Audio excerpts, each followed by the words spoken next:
At dusk the river learned his name. It whispered it against stones and carried it downstream, polishing the syllables until they shone. Kola stood barefoot at the bank, pockets heavy with screws and bent nails, listening like a thief. The town behind him hummed, generators coughing, radios arguing, dogs counting the hours. Ahead, the water widened, patient as a ledger. He had come to fix a bridge that refused repair. Every plank had been replaced twice, every bolt sworn at.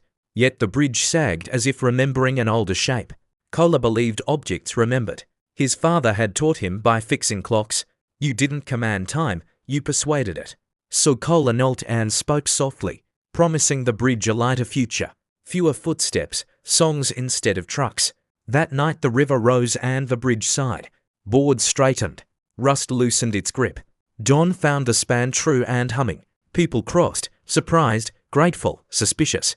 They paid Kola with bread and a red scarf and a story about a woman who once walked across water and never came back. On the third day a boy asked Kola for a name. For the bridge, he meant, or maybe for himself. Names mattered here. Kola thought of the river, how it learned. He said, "Call it home." The boy smiled, as if remembering something he hadn't lived yet. When Kola left, he didn't look back. The river followed him anyway, thin as a ribbon in his chest. Years later, in a city of glass, he heard it again, teaching elevators to rise gently, teaching doors to close without anger. He smiled, and the river learned his new name too. Sometimes, at markets, strangers pressed small repairs into his hands, a kettle that screamed, a chair that sulked, a watch that stopped only at goodbyes. Kola fixed them all, not with speed but with attention. He learned the weight of pauses, the hinge of trust.